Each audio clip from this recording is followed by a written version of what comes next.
Hello students, my name is Ravikant Singh और आप सभी का इस डायरेक्शन विजन चैनल में स्वागत है। और हम लोग आज स्ट्रेंथ ऑफ मटेरियल का सेकंड लेक्चर स्टार्ट करेंगे। और ये सेकंड लेक्चर जो होगा, स्ट्रेंथ ऑफ मटेरियल का जो लेक्चर होगा यानी वीडियो होगा, वो आपको कॉम्पिटिटिव एग्जाम को मेन बेस मानते हैं, लेकिन साथ में डिप्लोमा सेमेस्टर एग्जाम जो सेकेंड ईयर में है, मतलब थर्ड और फोर्थ सेमेस्टर में जो पढ़ने वाले स्टूडेंट्स हैं, उसके लिए बहुत ज्यादा बेनिफिट होगा, क्योंकि हमारा जो लैंग्वेज होगा वो बाई लैंग्वेज होगा, हिंदी और इंग्लिश। मतलब लिखेंगे इंग्लिश में और हम समझाएंगे हिंदी में। तो ओवरऑल आपको हिंदी और इंग्लिश दोनों में आपका डिस्कशन हो जाएगा। तो प्लीज इस वीडियो को लाइक और सब्सक्राइब कर लेंगे इस चैनल को, ताकि हर एक स्ट्रेंथ ऑफ मटेरियल का वीडियो आपके पास पहुंचता रहे। तो चलिए इसको हम स्टार्ट करते हैं, स्ट्रेंथ ऑफ मटेरियल। तो स्ट्रेंथ ऑफ मटेरियल को समझने से पहले थोड़ा सा मैं इसके विषय में बता देता हूँ कि सो मैकेनिकल और सिविल का एक अच्छा, बहुत ही इंपॉर्टेंट ब्रांड सब्जेक्ट है, जिसको मास्टर सब्जेक्ट बोलते हैं। इसके बिना आप कुछ भी नहीं हो सकता है, चाहे वो प्राइवेट सेक्टर है चाहे गवर्नमेंट सेक्टर है। गवर्नमेंट सेक्टर में कॉम्पिटिटिव एग्जाम में स्ट्रेंथ ऑफ मटेरियल का बहुत बड़ा रोल है, जिसमें मैक्सिमम क्वेश्चन पुट अप होते हैं, चाहे एसएससी जेई हो चाहे आपका यूपी अर्बनल हो। एनी वन एग्जाम, यदि आईएएस और गेट भी देते हैं स्टूडेंट, जो भी एग्जाम बीटेक स्टूडेंट, उनके लिए भी स्ट्रेंथ ऑफ मटेरियल काफी इंपॉर्टेंट है। तो जाहिर सी बात है, इसको आप थोड़ा सा समझने का प्रयास करेंगे, क्योंकि स्टूडेंट्स के लिए सोम एक कठिन सब्जेक्ट माना जाता है। लेकिन यदि आप धीरे धीरे एक एक स्टेप पढ़ेंगे तो सबसे अच्छा और सिंपल सब्जेक्ट आपको स्ट्रेंथ ऑफ मटेरियल ही लगेगा, ये हम आपको विश्वास दिलाते हैं। तो चलिए, स्ट्रेंथ ऑफ मटेरियल होता क्या है, इसके पहले हम थोड़ा सा जाते हैं प्लस में, पीछे जाते हैं कि मैकेनिक्स क्या होता है।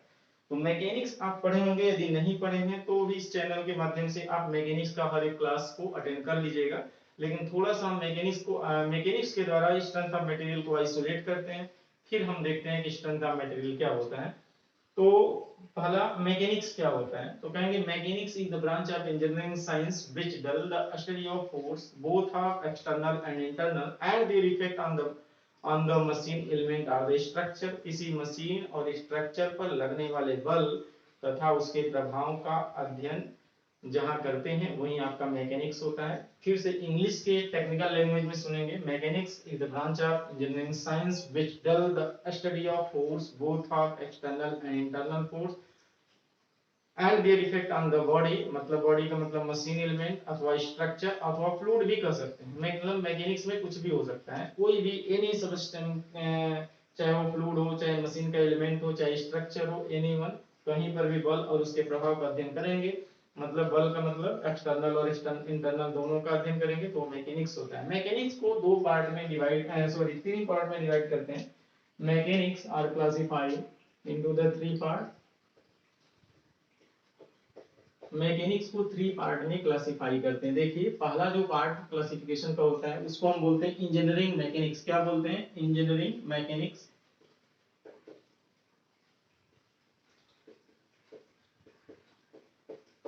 Engineering mechanics. और दूसरा होता है, सेकंड जो होगा वो आपका मैकेनिक्स ऑफ सॉलिड।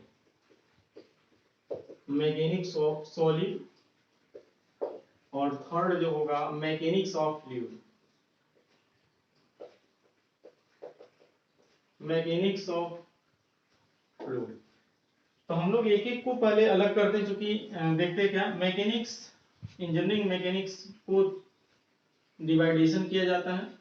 पहला जो होता है वो स्टैटिक होता है, और दूसरा जो होता है वो सेकंड जो होगा वो डायनामिक होता है। स्थिर अवस्था और गतिमान, ये भी दो पार्ट में डिवाइड किया जाता है, काइनेमेटिक और काइनेटिक।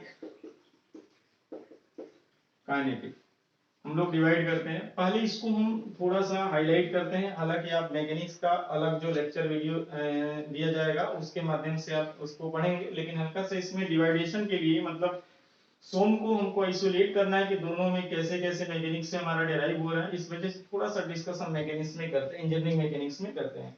तो फर्स्ट ऑफ ऑल मैकेनिक्स का डेफिनेशन समझ गए होंगे कि बल तथा उसके प्रभाव का अध्ययन हमारा मैकेनिक्स है। या दो तीन पार्ट में डिवाइड होता है, engineering mechanics, mechanics of solid और मैकेनिक्स ऑफ फ्लूइड। हम लोग देखते हैं दो पार्ट में डिवाइड होगा, स्टैटिक डायनामिक। इसका बहुत ज्यादा अध्ययन जो होगा वो हमारे ही चैनल में मैकेनिक्स वाले वीडियो में अपलोड किया जाएगा। और आप उसके माध्यम से पढ़ लेंगे। काइनेमेटिक और काइनेटिक्स ये सही डिफिनीशन है, लेकिन ये इंजीनियरिंग मैकेनिक्स का क्या डिफिनीशन है, इसके अंतर्गत किसका अध्ययन करेंगे, दैट इज द बॉडी। इसमें हम कहेंगे body to be assume as a rigid, that means a study of rigid body, means engineering mechanics this deal with a study of rigid body, means इसके अंतर्गत हम rigid body का अध्ययन करेंगे। rigid body is that body there are no any deformation, any physical deformation when the external load is applied। जब किसी पिंड पर यानी किसी भी बॉडी पर वाई बल लगाएंगे और उस बॉडी में किसी प्रकार का कोई फिजिकल डिफॉर्मेशन न हो तो उसको हम लोग बोलेंगे कि वो बॉडी रिजिड है। तो इंजीनियरिंग मैकेनिक्स में एक रिजिड बॉडी का अध्ययन करेंगे। वो कितने प्रकार, स्टैटिक होगा या डायनामिक होगा या काइनेमेटिक होगा या काइनेटिक होगा। ये सिर्फ काइनेटिक्स एक गति का मान होता है, ये आपका शुद्ध गति होता है, मतलब सिर्फ मोशन होता है। जैसे सपोज कि आपके पास क्या क्या मालूम है, सपोज मालूम होता है आपका डिस्प्लेसमेंट, आप जानते हैं वेलोसिटी, आप जानते होंगे acceleration.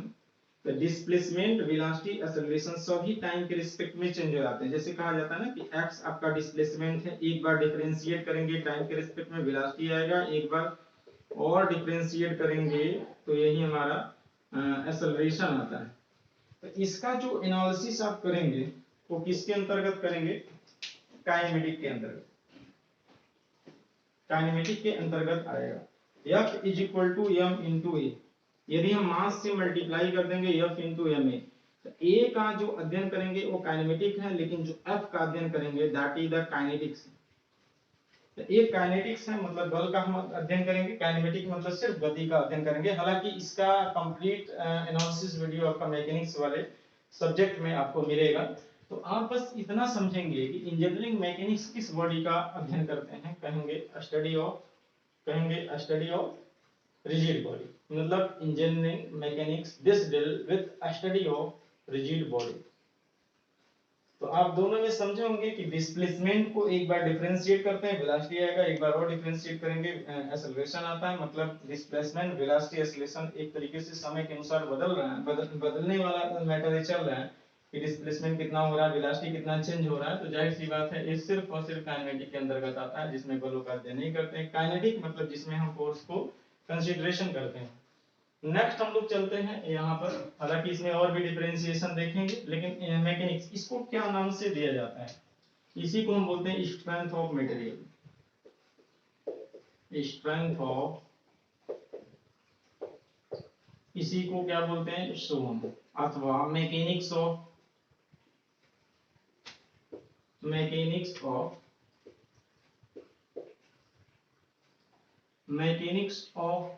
Structure, mechanics of structure इसको बोलते हैं, अथवा मैकेनिक्स ऑफ डिफॉर्मेशन,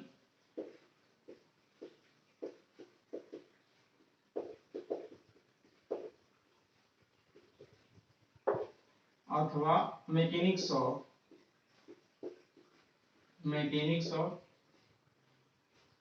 मटेरियल। तो mechanics of solid, strength of material, mechanics of structure, mechanics of deformable body या मैकेनिक्स ऑफ डिफॉर्मेशन और मैकेनिक्स ऑफ मटेरियल आदि आदि हम एक ही नाम से इसको जानते हैं, जिसका मेन नाम क्या है, स्ट्रेंथ ऑफ मटेरियल। तो बहुत सारे राइटर होंगे, वो अपना बुक जो लिखे होंगे वो कई नामों से लिखा होगा, लेकिन उसका मेन जो टॉपिक रहेगा, चैप्टर रहेगा, वो कॉमन रहेंगे, बस उसका जो हाइलाइटेड नेम रहेगा वो अलग अलग हो जाएगा। तो आप कंफ्यूज नहीं होंगे, सभी का नाम एक ही है, चाहे वो मैकेनिक्स का। अब इसमें देखिए क्या होता है, इसमें body assume as a deformable,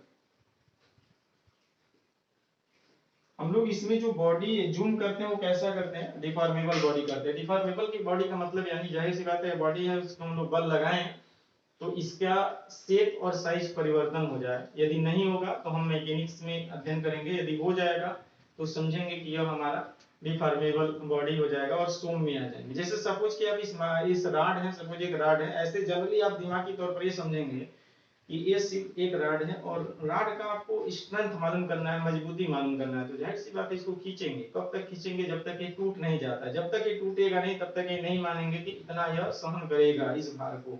तो जाहिर सी बात है उसको एक बार फ्रैक्चर करना पड़ेगा कि टूटने से पहले वो कितना लोड वियर करता है, वही आपका वो क्या एक स्ट्रेंथ बोल सकते हैं अभी के लिए। बाद में तो स्ट्रेंथ उसका डिस्कस करेंगे। फिलहाल में जैसे सपोज कोई भी बॉडी है, आप उसको टक्कर मार रहे हैं, मतलब स्ट्राइक कर रहे हैं, लोड बढ़ा बढ़ा स्ट्राइक कर रहा है, लोड बढ़ा के स्ट्राइक कर रहा है। एक ऐसा स्ट्राइक आप कर दिए जिसकी वजह से वो बॉडी ब्रेक कर गया, तो जाहिर सी बात है वो सबसे लास्ट वाला जो वेट के द्वारा उसको स्ट्राइक किए थे, जिसकी वजह से वो टूट गया था, डिफॉर्म हो गया था, वही उसका क्या कहलाता है, स्ट्रेंथ होगा। मतलब जाहिर सी बात है उसको आपको एक बार डिफॉर्मेशन होना मस्ट भी है, तभी इसको मालूम चलेगा। सपोज ये मार्कर को हम लोग खींच रहे हैं नहीं डिफॉर्म हो रहा है, एक ऐसा स्टेज आएगा कि डिफॉर्म हो जाएगा। तो डिफॉर्मेशन के जस्ट पहले जो लोड इस पे लगाएंगे वही हमारा स्ट्रेंथ इसका आ जाएगा। इसी को हम आगे चल के स्ट्रेंथ ऑफ मटेरियल बोलेंगे। लेकिन फिलहाल में अभी आप समझेंगे इसमें हम कौन सी बॉडी मानते हैं, body to be assume deformable, मतलब study of deformable body, study of deformable body due to elastic deformation. मतलब बल को हटा लेते हैं तो अपनी प्रारंभिक अवस्था में वापस आ जाता है, तो इसको हम इलास्टिक बोलते हैं, इलास्टिक। हालांकि आगे हम लोग इस चीज को डिस्कस करेंगे। अच्छा चलिए, इसमें तो हमको चलना ही है। मैकेनिक्स ऑफ फ्लूइड को हम लोग आइसोलेट इसको अलग कर देते हैं। मैकेनिक्स ऑफ फ्लूइड अथवा इसी को बोलते हैं फ्लूइड मैकेनिक्स, फ्लूइड मैकेनिक्स जिसको हम एफएम बोलते हैं। बीटेक में ज्यादातर लोग स्टूडेंट्स इसको एफएम बोलते हैं, फ्लूइड मैकेनिक्स। और mechanics of fluid, fluid mechanics. और इसी का एक पार्ट है हाइड्रोलिक्स, इसी के अंतर्गत थर्मोडायनेमिक्स का जो एनालिसिस स्टीम होगा वो भी फ्लूइड के अंतर्गत आता है। वो मैकेनिक्स ऑफ फ्लूइड के ही कैटेगरी में इसको रखा जाता है। मतलब जितने भी स्टीम का फॉर्मेशन हो, बॉयलर हो, आदि आदि, एक तरीके से इसी कैटेगरी में रखा जाता है। चाहे वो हाइड्रोलिक हो, मतलब लिक्विड हो अथवा गैसियस हो, इन सभी फ्लूइड के अंतर्गत आते हैं। इसमें दो का अध्ययन जनरली हम लोग करते हैं, study of compressible fluid, study of compressible fluid,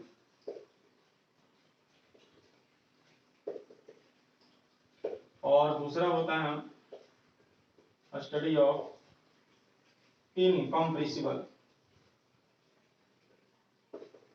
अच्छा, कंप्रेसिबल फ्लूइड और इनकम्प्रेसिबल फ्लूइड या इसके विषय में बहुत ज्यादा जानकारी यदि लेना होगा तो फ्लूइड मैकेनिक्स का वीडियो सीरीज आपको देखना पड़ेगा। लेकिन हालांकि जब इसमें लिखा गया तो थोड़ा सा डिस्कस कर लेते हैं कि फ्लूइड एक कंप्रेसिबल होगा और दूसरा इनकम्प्रेसिबल होगा। यदि डेंसिटी उसकी वेरी करता है तब तो हम उसको कंप्रेस कर सकते हैं। यदि डेंसिटी उसका वेरी नहीं करता है, मतलब कांस्टेंट है, तो हमारा फ्लूइड जो होगा वो इनकम्प्रेसिबल होगा। मतलब जाहिर सी बात है यहाँ डेंसिटी क्या हो, कांस्टेंट नहीं है, ये डेंसिटी क्या है, कांस्टेंट है। तो जब डेंसिटी हमारा कांस्टेंट रहेगा तो इनकम्प्रेसिबल फ्लूइड होगा, जिसको हम दबा नहीं सकते हैं, कंप्रेस नहीं किया जा सकता। हालांकि इसमें बहुत सारे कुछ क्राइटेरिया आता है, और ये आप जब इसका सीरीज देखेंगे तो इसमें भी आपका बहुत सारे केसेस आएंगे।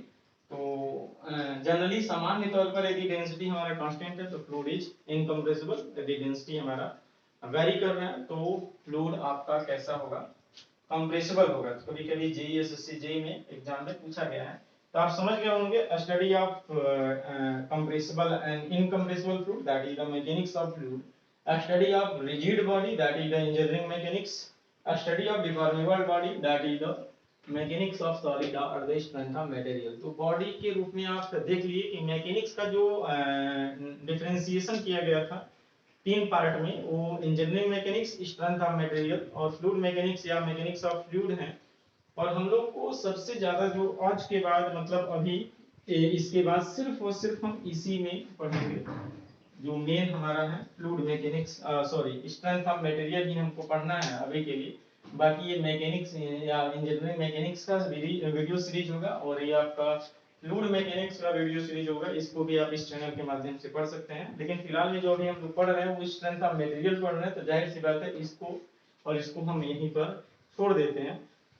ठीक है, तो आगे इसको देखते हैं। कुछ हम कंफ्यूजन वाला मैटर कि समझते हैं एक एक वर्ड में।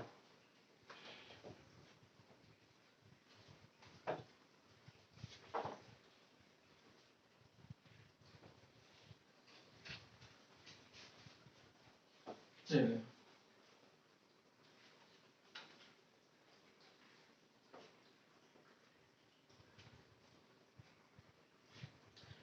चलिए तो हमारे पास दो वर्ड एक आता है, एक आपका आता है डिस्प्लेसमेंट। क्या आता है, नाम हम लोग लिख देते हैं यहाँ पर,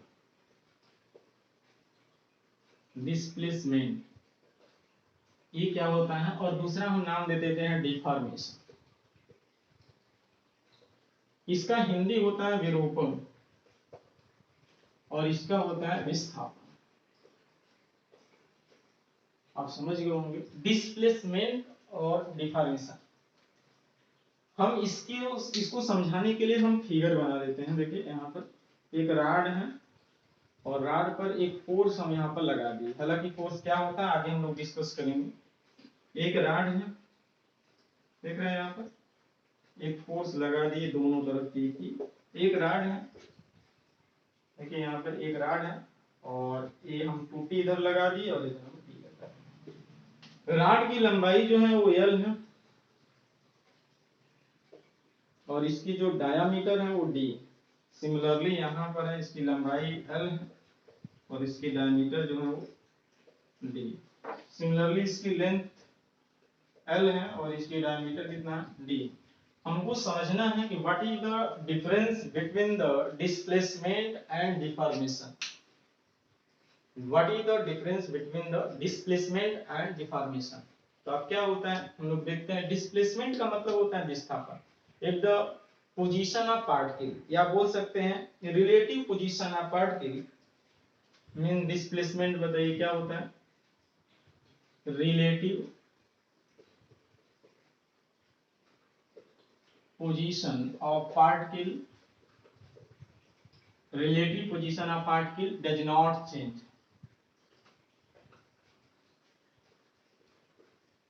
रिलेटिव पोजीशन ऑफ पार्टिकल का मतलब होता है कणों के बीच सापेक्ष गति में कोई परिवर्तन न हो। मतलब कण जहां पर है वहीं पर रहे हम बल लगाने के बाद। यदि हम बल लगा भी रहे हैं तो भी उसके पार्टिकल का पोजीशन में कोई परिवर्तन नहीं हो तो जाहिर सी बात है कि वह सिर्फ डिस्प्लेसमेंट हो सकता है, डिफॉर्मेशन नहीं हो सकता। मतलब यहाँ पर हम लोग क्या बोल सकते हैं, देखिए इसमें relative position of particle, relative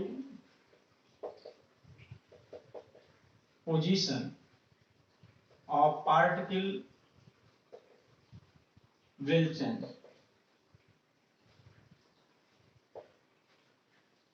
जाहिर सी बात है यदि कणों के सापेक्ष गति मतलब सापेक्ष पोजीशन परिवर्तन हो जाए, मतलब कण जो अरेंज है उसका अपना स्थिति बदल दे तो जाहिर सी बात है वह डिफॉर्म कर जाएगा। जैसे हमारा इसके हर एक मॉलिक्यूल का आपस में एक फिक्स पोजीशन पर है, यदि हम खींचेंगे तो यदि ये डिफॉर्म कर जाएगा तो जाहिर सी बात है इसके बॉन्ड ब्रेक करेगा और अपना नया पोजीशन कवर करेगा। तो जाहिर सी बात है यहाँ पर समझने के लिए डिस्प्लेसमेंट और डिफॉर्मेशन में यही अंतर है। रिलेटिव पोजीशन ऑफ पार्टिकल हम बल लगाने के कारण हमारा relative position of particle change नहीं होता है, बल लगाने के कारण relative position of particle change हो जाता है। Means relative position of particle does not change when force is applied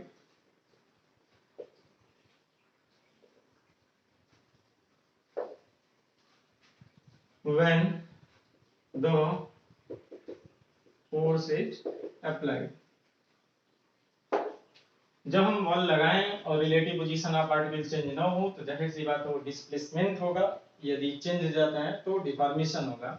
अब देखिए यहाँ के लिए क्या होगा, यहाँ कोई बल नहीं लग, सिर्फ एक डायरेक्शन में पी फोर्स लग रहा है तो जाहिर सी बात है किसी प्रकार का कोई एक्सटेंशन खिंचाव नहीं होगा और इसकी लंबाई जो पहले वाला होगा मतलब जो इनिशियल लेंथ होगा वही आपका फाइनल लेंथ भी हो जाएगा और डी जो पहले वाला होगा वो डी फाइनल हो जाएगा।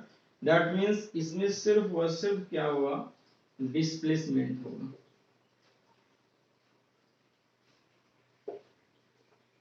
चलिए यहाँ पर देखते हैं, यहाँ दो बराबर तथा विपरीत प्रकार के two equal and opposite force which are acting on a rod that is diameter d and length l। तो इसका लेंथ आपका जाहिर सी बात है सेम तो रहेगा नहीं, कुछ बढ़ जाएगा तो फाइनल लेंथ आपका बड़ा हो जाएगा। जब लेंथ इंक्रीज करेगा तो जाहिर सी बात है इसकी डायमीटर जो होगा वो आपका बढ़ जाएगा तो ये जो डी एफ है वो डायमीटर बाद वाला कम हो जाएगा। तो जाहिर सी बात है ये डिस्प्लेसमेंट तो नहीं होगा, इसमें क्या होगा, डिफॉर्मेशन। डिफॉर्मेशन का मतलब होता है इसकी लंबाई जो पहले वाला होगा उससे बढ़ जाएगा और ये डायमीटर उसका छोटा हो जाएगा। यदि इस मार्कर को हम लोग खींचेंगे, यदि ये लंबाई इसका इंक्रीज करेगा तो इसकी डायमीटर क्या होगा, डिक्रीज करेगा। ये भी किस कारण से, कौन सा इफेक्ट के कारण ऐसा होता है हम लोग आगे स्ट्रेंथ ऑफ मटेरियल में पढ़ेंगे। बस इतना ध्यान देंगे, जितना हम बता रहे हैं बस उसको आप समझते हुए चलेंगे। नेक्स्ट आपका आता है एक राड है जिसपे 2B इधर इधर लगाए, 2P और इधर P लगाए। तो जाहिर सी बात है पहले वाले हम लोग एक डायरेक्शन में सिर्फ P लगाए, दूसरे वाले में हम लोग दोनों तरफ PP लगा दिया गया, थर्ड वाले में हम लोग क्या किए, एक तरफ 2P लगा दिया गया, एक तरफ P लगा दिया गया। जाहिर सी बात है इसका मेन एकदम एग्जांपल के तौर पर आप समझेंगे तो कहेंगे एक तरफ दो आदमी किसी रस्सी को खींच रहे हैं और उसी के दूसरे सिरे से एक आदमी खींचा रहा है, तो रस्सी में कुछ टेंशन होगा और साथ वह आदमी जिस सिरे की तरफ दो आदमी है उसकी तरफ रस्सी खिंचाव मतलब विस्थापित भी होगा। रस्सी में टेंशन हो रहा है मतलब खिंचाव हो रहा है, जाहिर सी बात है कि उसमें एक डिफॉर्मेशन होगा। यदि वह रबड़ का ही देख लिया जाए तो रबड़ में कुछ खिंचाव भी हो जाएगा और रबड़ एक दो आदमी की तरफ बढ़ेगा भी। तो जाहिर सी बात है इसमें आपका जो होगा वो दोनों होगा, डिफॉर्मेशन प्लस डिस्प्लेसमेंट। तो आप समझ गए होंगे डिफॉर्मेशन प्लस डिस्प्लेसमेंट। तो जिसमें सिर्फ और सिर्फ डिस्प्लेसमेंट वाला मैटर आता है, सिर्फ और सिर्फ डिस्प्लेसमेंट वाला मैटर आता है, that is the study of rigid body. Study of rigid body ये सिर्फ दृढ़ पिंड में आते हैं, और ये डिफॉर्मेशन वाला जो मैटर आता है that is the study of deformable body. तो आप यहाँ पर सिर्फ आज वाले जो क्लास में एक बार फिर से हम लोग रिवाइज करेंगे। रिवाइज क्या करेंगे, पहला हम लोग देखेंगे मैकेनिक्स क्या है। Mechanics is the branch of engineering science which does the study of force, both of external and internal force, study of force and their effect on the machine element or the structure or the fluid. Mechanics are also classified into the mainly three parts. First is the engineering mechanics, और second is the mechanics of solid and third is mechanics of fluid. Engineering mechanics में हमने बताया that is also classified into the two part, first is the static and dynamic. Dynamic is also classified into the two part, kinematic और kinetic. Kinematic का हमने एक जिक्र किया था कि एक तरीके का यह सिर्फ और सिर्फ रिलेटिव मोशन मतलब सापेक्ष गतियों का अध्ययन कराता है, बल का इसमें कंसीडरेशन नहीं होता है, जैसे कि डिस्प्लेसमेंट, वेलोसिटी, ऑसिलेशन होगा। सिमिलरली काइनेटिक का मतलब होता है बल, जैसे F is equal to ma है तो फोर्स कितना लगा आदि आदि का अध्ययन यदि गतिमान की अवस्था में है तो उसका अध्ययन हम मैकेनिक्स के अंतर्गत करते हैं। लेकिन ये complete analysis that is the body to be assume as a rigid, मतलब बल लगाने पर कणों की सापेक्ष गति में कोई परिवर्तन नहीं होता है, मतलब स्टडी ऑफ रिजिड बॉडी का अध्ययन कराता है इसमें इंजीनियरिंग मैकेनिक्स में। और ज्यादा जानकारी के लिए हमारे ही चैनल में मैकेनिक्स का सीरीज वीडियो पढ़ेंगे। नेक्स्ट आपका आता है इधर स्ट्रेंथ ऑफ मटेरियल को हम mechanics of solid, mechanics of structure, mechanics of material, mechanics of deformable body आदि आदि बोलेंगे। कई राइटर होंगे जिसका टाइटल अलग अलग होगा लेकिन उसका टॉपिक और कवरेज सेम रहेगा, मतलब आप उसके नाम से कंफ्यूज नहीं होंगे, आप सिर्फ सोम पढ़ेंगे। सोम का एक जेन्युइन टर्मिनोलॉजी क्या है, स्टडी ऑफ डिफॉर्मेबल बॉडी, मतलब हम उस बॉडी का अध्ययन करेंगे जो डिफॉर्म कर जाए यानी बल लगाने पर वह विरूपित हो जाए। विरूपित का मतलब होगा अपना आकार और शेप साइज बदल जाए, मतलब इस मार्कर का साइज जाहिर सी बात है मजबूती देखना है, स्ट्रेंथ देखना है कि यह कितने भार पर यह अपना शेप खो देगा, मतलब यह डिफॉर्म कर जाएगा। तो जाहिर सी बात हम लोड लगाएंगे, बढ़ाते जाएंगे, एक बार ऐसा आएगा कि यह डिफॉर्म कर जाएगा, विरूपित हो जाएगा। तो जस्ट विरूपण के पहले जितना इस पे लोड लगाए होंगे वहीं इसका स्ट्रेंथ हो जाएगा, ठीक है। तो इसी को समझने के लिए बॉडी को डिफॉर्मेबल होना मस्ट भी है, तभी हम उसका स्ट्रेंथ पता कर पाएंगे, अन्यथा उसका स्ट्रेंथ हम पता नहीं कर पाएंगे बिना किसी डिफॉर्मेशन के, बिना किसी ब्रेक के, अथवा डिफॉर्म अथवा ब्रेक। तो study of deformable body due to elastic deformation हम लोग देखें। फिर नेक्स्ट वाले में हम लोग थोड़ा सा सोचे कि फ्लूइड को अभी आइसोलेट कर दिया जाए। फ्लूइड को हम फ्लूइड मैकेनिक्स या मैकेनिक्स ऑफ फ्लूइड बोलेंगे, जिसमें हम बॉयलर के अंदर के जितनी भी फ्लूइड का एनालिसिस हम लोग थर्मोडायनामिक्स में करते हैं, थर्मल इंजीनियरिंग में करते हैं, वो इसी कैटेगरी के अंतर्गत रखते हैं। इसमें मेनली दो फ्लूइड का हम लोग जनरली अध्ययन करेंगे, या तो वो कंप्रेसिबल होगा या तो इनकंप्रेसिबल होगा। यदि ऐसा फ्लूइड जिसकी डेंसिटी कांस्टेंट है तो उसको हम कंप्रेस नहीं किया जाएगा, जिसको हम लोग बोलते हैं कि इनकंप्रेसिबल फ्लूइड है। यदि उसकी डेंसिटी वेरी करता है, मतलब कांस्टेंट नहीं है, तो जाहिर सी बात है कि उसको हम कंप्रेसिबल किया जा सकता है।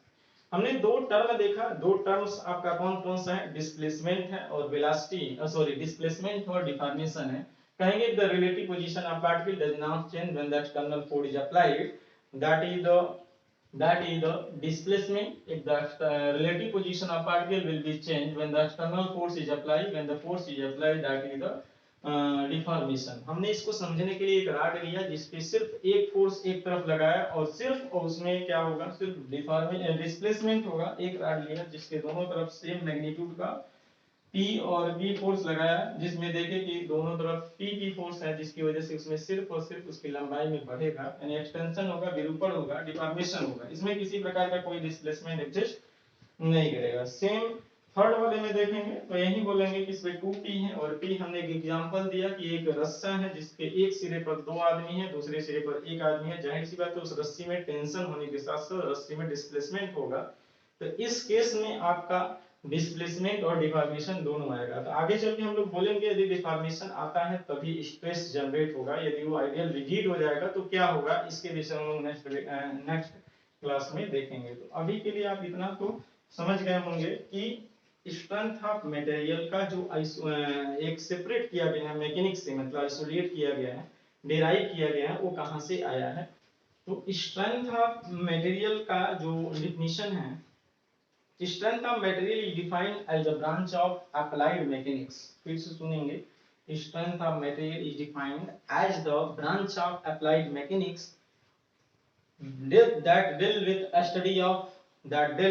study of solid bodies subjected to various types of load। study of solid bodies, फिर से सुनेंगे, study of solid body, या ऐसे कर सकते हैं, strength of material is defined as the branch of applied mechanics or the engineering mechanics.